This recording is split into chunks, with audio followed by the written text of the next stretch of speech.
주인 몰래 물건만 훔치고 달아나려고 했는데 그만 주인한테 들키고 말았어요. 강도가 총을 딱 겨누고 손 들어, 이제 그렇게 한 거예요. 그러니까 주인이 손을 드는데 왼손만 이렇게 드는 거예요.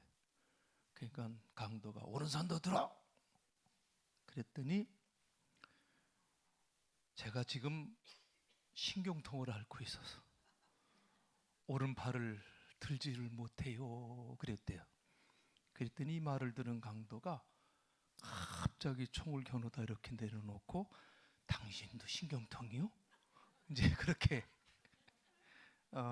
얘기를 하는 거예요. 그러면서 자연스럽게 물건을 훔치러 온 사람이 신경통이 주제가 돼서 대화가 시작이 됐어요. 언제부터 신경통이 왔냐? 비가 오면 쑤시냐? 어떻게 치료를 받고 있느냐? 막 대화가 오고 가는 가운데 주인 또한 강도라는 생각을 전혀 하지 못했고 단지 이웃집 사람처럼 친근하게 소파에 앉아서 시간 가는 줄 모르고 신경통에 대한 이야기를 밤새도록 나누었다는 얘기가 있어요. 이건 제가 꾸며낸 얘기가 아니고 코미디나 개그도 아니고 오 헨리가 쓴 강도와 신경통이라고 하는 그 소설에 나오는 이야기예요. 철학자 아리스토텔레스가 그런 얘기를 했죠. 인간은 무슨 동물이래요? 사회적인 동물이다. 사회적 동물이다. 이렇게 정의했는데 생각해보면 인간은 정말 혼자 살 수 없는 존재예요. 더불어 살아갈 때 서로를 이해할 수가 있고요. 서로의 생각을 알 수 있게 되고요. 대화를 통해서 공감대를 형성하고 그것을 매개로 해서 하나의 공동체를 만들어가는 거예요. 그렇죠? 또 같은 취미나 혹은 같은 관심사를 가진 단 한 사람만 만나도 삶의 희망을 갖는 게 그게 인간이에요. 나랑 똑같은 생각을 하는 사람이 있구나. 나와 같은 이러한 꿈을 꾸고 있는 사람이 있구나. 거기에 기쁨을 찾는 것이 인간이라 그 말이에요. 그래서 인생은요, 누군가는 만나야 하고 또 더불어 사는 즐거움이 있을 때 온전한 삶을 이루고 삶의 목적을 향한 강한 추진력을 얻을 수가 있는 거예요. 자, 그러고 보면 인간을 불행하게 만드는 것은 단지 물질의 빈곤이 아니더라 그 말이에요. 응? 먹을 것이 없어서 불행하고 입을 옷이 없어서 불행한 것보다 살아가는 그 목적을 잃어버리고 홀로 버려졌다 생각할 때 인간은 불행한 거예요. 목적을 잃어버릴 때. 어저께 동기 목사님 아들이 결혼을 해서 감신대에서 이제 결혼식을 참여하면서 동기 목사님들 여러 만났는데 우리 동기 목사님들 중에 벌써 은퇴한 분들이 여러 분 계세요. 성격이 가장 활달하고 자존심도 가장 강했고 말도 항상 직설적으로 했던 박기철 목사님이라는 분이 계시는데 저한테 3살 위죠.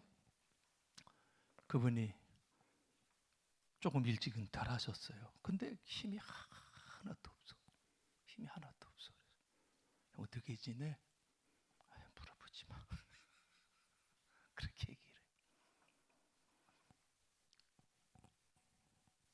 해. 이제 대화 속에서 이제 조금씩 자기 얘기를 하는데 자기가 버려진 것 같은 느낌이 든대.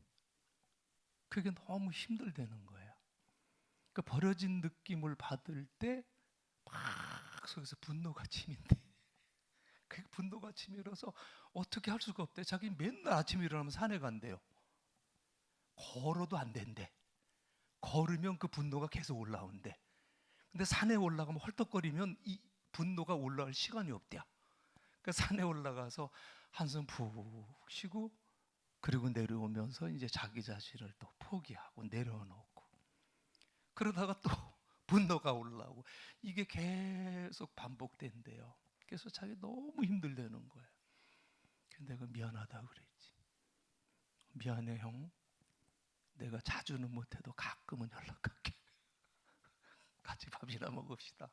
이제 그런 얘기를 했는데 그분은 그냥 목적을 잃어버린 거예요. 내 은퇴 이후에 어떻게 살아가야 될 것인가에 대한 목적을 잃어버린 거예요. 그러니까 버려진 것 같은 존재가 되는 거예요. 참 그래요.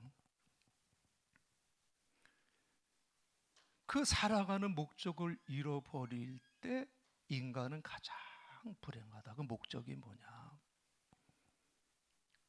여러분, 사람들이 살아가면서 열심히 살아가요. 이건 목사뿐만 아니라 모든 사람들의 공통된 모습들이죠. 열심히 돈을 벌어요. 그러나 가질 만큼 가진 그때에 생각해 보니 내가 왜 그렇게 애써 돈을 벌였는지를 모른다? 그건 불행한 거죠. 그렇죠? 가질 만큼 가졌는데 어떻게 이걸 써야 되느냐? 이건 더 불행한 거예요. 제가 며칠 전에 그 뉴스를 하나 봤는데 깜짝 놀랐어요. 일본에 금방울 자매, 은방울 자매가 있대요. 금방울, 은방울 혹시 보신 분 계세요? 나이가 105세래요. 그 자매인데 쌍둥이 자매야. 근데 한 분은 금방울이라고 부르고 한 분은 은방울이라고 부르는데 105세가 돼가지고 TV에 출연을 했어요. 그래갖고 이제 이제 서로 대화하고 뭐 건강 비결 물어보고 등등 다 얘기하다가 마지막에 사회자가 이렇게 물었대요. 자, 여기 나오셨으니까 이제 출연료가 나올 텐데요. 그 출연료 나온 거는 어떻게 쓰실 건가요? 뭐라고 대답을 했을 것 같아? 응? 105세 할머니예요. 이 출연료가 나오면 뭐에 쓰실 거예요? 라고 물었어요. 그랬더니 그분의 대답이 뭐냐면 노후를 위해서 저축하겠습니다.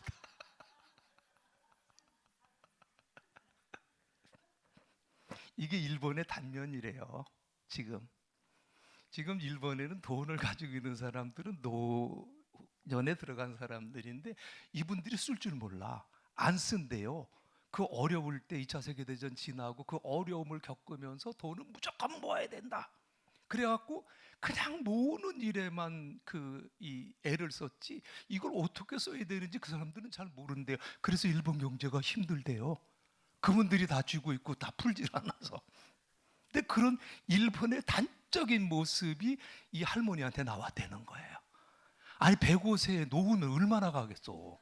그런데 노후를 위해서 저축하겠습니다. 이게 행복한 삶일까요? 어떻게 써야 하는지 모른다는 이건 불행이에요. 더 기가 막힌 것은 뭐냐면요. 저 그런 분들 여러 번 봤어요. 정말 모질게 돈을 벌었어요. 아주 그냥 남한테 그냥 그냥 악한 짓이도 하든 뭐를 하든 그냥 죽을 힘을 다해서 모질게 돈만 벌었는데 돈을 벌 때는 몰랐는데 가만히 돌이켜 보니까 재물이 많아진 만큼 내 곁에서 사람이 떠나. 사람이 없어요. 자기 옆에 정말 가까이 할 만한 사람들이 없더라는 거예요. 가진 만큼 잃어버린 것도 많다. 이것도 불행이고요. 그 가운데 가장 심각한 것은 살아가는 목적을 잃어버린다는 거예요. 궁극적인 목적을 모른다는 것이 얼마나 인생을 불행하게 하고 허무하게 하고 피곤해하게 만드는 건지 모른다는 거죠. 물론 처음부터 이렇게 피곤하게 살지는 않았어요. 시작부터 인생의 목적을 모르고 시작한 것도 아니었을 거예요. 처음에는 좋은 뜻으로 주려고도 했고 나름대로 베풀려고도 했고요. 사랑하려고 무던히 노력했고요. 그런데 왜 끝까지 그렇게 살지 못하는가? 왜 끝까지 그렇게 못 사는가? 왜 중도에 마음이 변하고 결심이 흔들려서 실패하는 걸까? 왜? 이유는 다른 데 있는 게 아니에요. 결국은 뭐를 우리 인간이 극복하지 못하냐면 이기주의라는 것을 극복하지 못하는 거예요. 이기주의.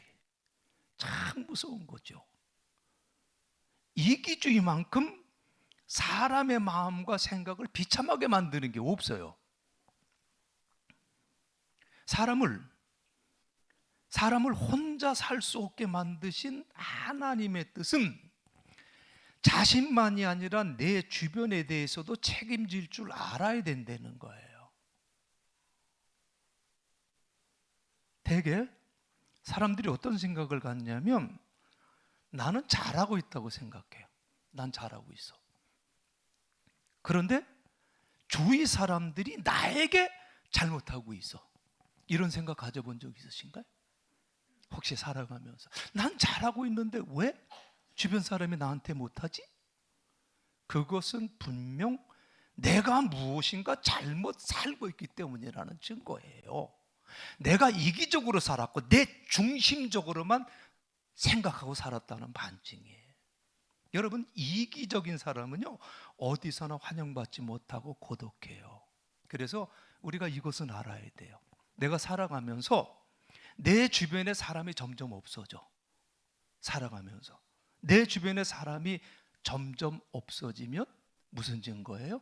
아, 내가 이기적으로 살았구나, 이렇게 판단하면 돼요. 근데 문제는 뭐냐면 인간은요 자기가 이기적인 것도 모르고 살아가는 존재라는 거예요. 이게 문제예요. 독일의 철학자 임마누엘 칸트가요 이기주의를 세 가지 유형으로 구분을 해서 간략하게 썼는데, 이 칸트가 얘기하는 이 세 가지 이기주의 중에 첫째가 뭐냐면 무슨 이기주의래요? 응? 어떤 이기주의가 있대요? 논리적 이기주의가 있다 그랬어요. 무슨 말이냐면 누구의 판단만 오라. 누구의 판단만 오라요? 내 판단만 오라. 다른 사람의 생각, 자기 판단 전혀 상관없어. 누가 뭐래도 자기 생각만 피곤하니까 막 혀가 꼬여 그냥. 누가 뭐라 그래도 자기 생각만 옳고 자기 생활은 무엇이든지 정당하다고 주장하는 사람이. 주변에 그런 사람이 있어요, 없어요? 있어요? 아, 왜 또 있냐? 그냥 누가 뭐라면 들었어 내 생각만 오라. 이게 이기주의자야. 칸트의 말을 빌리면 어떤 이기주의자요? 논리적 이기주의자예요. 두 번째는 미학적 이기주의가 있대. 미학적. 자기 기분에만 만족하고 지나치게 집착해요. 다른 사람의 기분은 전혀 고려하지 않고 내 기분이 제일 중요해요. 그죠? 응? 이런 분들이 있어요, 없어요? 옛날 대가족일 땐 할아버지가 하면 밑에 사람 다 어떻게 해야 돼요? 숨죽이고 살아야 되잖아. 눈치 보고 있어야 되잖아요. 이런 이기주의가 있어요. 항상 자기 기분, 자기 만족, 자기 감정의 중심을 두고 다른 사람이야 마음이 상하든 말든지 상관하지 않는 이런 이기주의가 있더라 이 말이에요. 이 버려야 되죠. 세 번째로는 어떤 이기주의가 있대요? 도덕적 이기주의가 있다. 자기한테 유익한 것은 다른 누구에게도 유익하고 선한 것이고 자기한테 유익하지 아니하면 다 나쁜 것이라고 생각하는 아주 극단적인 이기주의예요.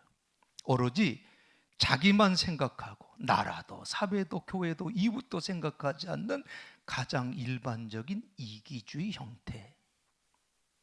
여러분, 이런 세 가지 이기주의 속에 범주 속에 이 세 가지 범주 속에 모든 인간들은 거의 다 포함이 돼요. 이 세 가지를 다 갖고 사는 사람도 있고 그 중에 두 가지 갖고 사는 사람도 있고 한 가지 성품을 갖고 살아가는 사람들도 있어요. 이거 하나님이 원하는 삶은 아니거든요. 이 이기주의를 어떻게 벗어버릴 수가 있겠느냐? 이런 이기적인 생각들을 어떻게 우리가 극복하고 살아갈 수가 있겠느냐? 그 본문의 그 해답을 오늘 본문에서 말씀해 주고 있는데 36절에 보면 이런 말씀을 주셨어요. 너희 아버지의 자비로우심과 같이 너희 아버지 하나님의 자비로우심 같이 너희도 어떤 자가 되라 그랬어요. 너희도 어떤 자가 되라? 자비로운 자가 되라. 그러니까 이기주의를 극복하고 이기주의를 이길 수 있는 길은 성경은 한 가지밖에 한 가지 제시하고 있어요. 그게 뭐라? 자비를 베푸는 삶이다. 다시 말해서 나 자신도 어찌할 수 없는 이기주의, 그죠? 그거를 이길 수 있는 비결은 먼저 다른 사람을 긍휼히 여기는 적극적인 삶을 살려는 거예요. 남을 어떻게 여기자고요? 긍휼히 여기자. 긍휼히 여기자. 우리 주님의 말씀에 의하면요, 이 긍휼과 자비라고 하는 것은 전적으로 남을 생각을 먼저 하는 거예요. 전적으로 남을 생각하는 마음이에요. 쉽게 생각해 보면 내가 나만을 위한 것은 이기이지만 그것이 남을 위하는 것이 되면 그것이 자비가 되는 거다, 그 말이에요. 그렇죠? 내가 나를 위하는 것은 욕심이 되지만 그것이 남을 위하는 마음이 될 때 그것이 긍휼이 된다는 거예요. 그래서 욕심이라는 것이 똑같은 욕심이 아니에요. 그러니까 우리가 하던 것에 대해서, 내가 살아가는 것에 대해서 뭐만 바꾸면 돼요? 대상만 바꾸면 된다고 말이에요. 뭘 바꾸자고요? 대상. 그 주체만 우리가 바꿀 수 있다면 우리가 이 이기적인 삶을 극복해 나가는 길이 보인다, 그 말씀이에요. 그리고 여기에 신앙이 더해질 때 원수를 사랑하는 마음, 나를 미워하는 자에게 오히려 선을 대하고, 나를 저주하는 사람을 위해 축복해주고, 나를 욕하는 사람을 위해 기도하는 마음을 가질 수 있는 것이 여기에 신앙이 더해질 때 이런 열매가 맺어질 수 있다는 거죠. 이건 이기적인 사람은 절대로 할 수 없는 거예요. 자, 그렇다면 우리가 어떻게 이 자비의 삶을 살 수가 있겠는가? 오늘 31절 예수님 말씀이죠. 기독교의 황금률이다, 이렇게 불려지는 말씀이 31절의 말씀, 마태복음 7장 12절과 병행 구절을 이루고 있는데 뭐라고 말씀했어요? 한번 볼까요? 남에게 대접을 받고자 하는 대로 너희도 남을 대접하라. 이거라는 거예요. 이게 얼마나 중요한지 몰라요. 우리가 예수 믿는 사람들이 이 말씀 하나만 붙들고 살아도 정말 자비로운 삶을 살 수가 있어요. 긍휼을 베푸는 삶을 살 수가 있고, 내가 거하는 곳을 천국으로 만들어가는 삶을 살 수 있는 게 이거예요. 남에게 대접을 받고자 하는 대로 너희도 남을 대접하라. 이게 자비의 삶을 살게 하는 길이다, 예수님이 말씀해 주셨어요. 근데 여러분, 이 자비는요, 다른 말로 표현을 할 수 있다면 희생이라는 말로 표현할 수 있을 거예요. 자비는 다른 말로 희생. 톨스토이가 그런 얘기를 했죠. 자기를 희생하는 것만큼 행복한 일은 없다. 모르겠어요. 나 이분의 삶은 모르지만 이분이 이렇게 말을 했어요. 자기를 희생하는 것만큼 행복한 일은 없다. 여러분, 교회가 왜 구제를 하고 봉사를 하고 교회가 왜 선교를 해요? 바로 이런 희생 정신이 있기 때문에 마땅히 하는 것이고, 물질을 주고 사랑을 주면서 그 의미를 주는 것, 나의 것을 주어서 내가 희생함으로써 다른 사람에게 그 영광과 의미가 돌아가게 하는 것, 이것이 그리스도인의 삶이다, 그 말씀이죠. 그리고 준다는 것에 대해서도 우리가 생각할 것이 있는데, 주는 것은 자발적이어야 되고 창의적이어야 되며, 그리고 준다고 하는 것은 적극적이어야 돼요. 주기 싫은 거 억지로 주는 거 아니에요. 빼앗기는 기분으로 주면 그건 상도 없어요. 오늘 본문 29절 30절에서 주님께서 뭐라고 말씀을 해요? 너희 입뺨을 치는 자에게 젖밤도 돌려대고 내 겉옷을 빼앗는 자에게 속옷도 거절하지 마라. 내게 구하는 자에게 주며 내 것을 가져가는 자에게 다시 달라 하지 말며. 그러니까 자기 생각에 따라서 늘 남에게 주면서 사는 사람이 있고 빼앗기면서 사는 사람이 있어요. 여러분, 내가 준 것은 빼앗긴 게 아니요. 준 사람은 행복하지만 빼앗은 사람은 여러분 불행한 거예요. 본래 사람은 항상 베풀고 행복한 삶을 살아가야 되고, 그리고 이 마음이 변하지 않아야 되죠. 이게 우리 기도 제목이 돼야 돼. 그죠? 애써야 돼. 상대가 나에게 어떻게 했던 상관하지 말고 끝까지 적극적으로, 긍정적으로, 창조적으로 살아나가는 것이 자비의 정신이다. 아멘이신가요? 우리가 이런 열매를 맺어 나가기 위해서 신앙의 삶을 살아가는 줄로 믿습니다. 공자가 이런 가르침을 줬어요. 기소부력이면 물시어인이다 라는 그 말을 했어요. 기소부력이면 물시어인이다. 내게 원하지 않는 일이라면 남에게도 하지 말라. 남이 나한테 하지 말았으면 좋겠다라는 일이 있으면 나도 그에게 하지 말라는 거지요.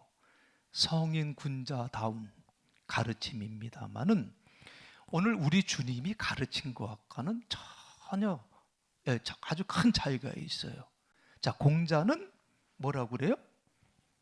내게 원하지 않는 일이라면 남에게도 하지 마. 그죠? 남에게도 하지 마. 소극적이고 부정적이에요. 그런데 예수님의 가르침은 뭐예요? 하지 마가 아니야. 어떤 가르침이에요? 해라. 해라. 적극적이고 긍정적이고 창조적이에요. 남에게 해를 끼치지 않는다는 것은 가만히 있는다는 것이고, 냉정하게 생각해 보면 있어도 그만 없어도 그만인 사람이 되는 것인데 이건 아니라는 거예요. 또한 남이 나에게 먼저 친절하면 나도 친절하고, 남이 나를 칭찬하면 나도 칭찬하고, 남이 나를 사랑하면 나도 사랑해 주는 정도가 아니라는 말씀이에요.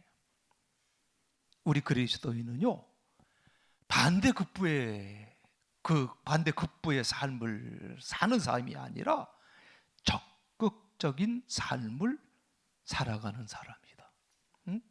그것이 바로 희생이고 그것이 바로 자비의 삶이다. 예수님이 우리에게 말씀해 준 거예요.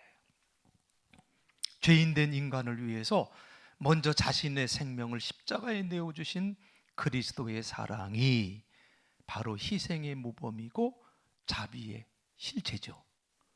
이 자비에 대한 우리의 생각은 예수 그리스도 십자가 사랑에서부터 찾아야 된다. 그래서 여러분, 그 십자가의 사랑으로 우리가 늘 애쓰고 기도하고 그 삶을 살아갈 수 있도록 힘을 얻고자 애쓰는 삶, 그것이 오늘 저와 여러분의 삶이 되었으면 참으로 좋겠습니다.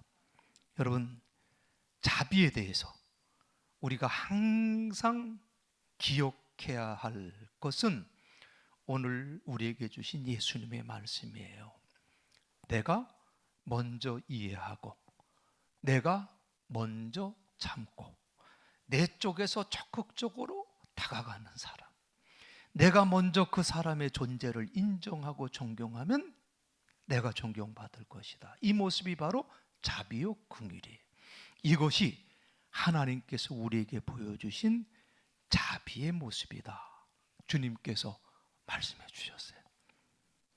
그래서 결론적으로 다시 한번 36절의 말씀을 우리가 한번 한 목소리로 읽으면서 말씀을 마치겠습니다. 너희 아버지의 자비로우심 같이 너희도 자비로운 자가 되라. 아멘. 오늘을 살아가는 저와 여러분에게 예수님께서 명령하시는 말씀이요, 명령, 지켜도 되고 안 지켜도 되는 게 아니요. 우리에게 주신 말씀이면 지켜야 됩니다. 너희 아버지의 자비로우심 같이 너희도 자비로운 자가 되라. 이 말씀 마음판에 새기시고 이 말씀으로 이기주의적인 삶을 극복하시고 우리 하나님의 선하신 뜻을 증거할 수 있는 저와 여러분 되어지시길 간절히 바랍니다. 찬송가 95장 우리 함께 찬송하시고 오늘 이 시간 하나님 앞에 조용히 한 3분 기도할 텐데 나의 이기적인 삶의 모습이 어떤 모습인가 주님 앞에 다 내어놓으시고 그리고 우리 주님 주신 하나님 주신 말씀 따라 자비로운 삶의 열매를 맺으며 살게 도와달라고 하나님 앞에 간절하게 기도하는 시간 갖도록 하겠습니다. 95장 찬송합니다.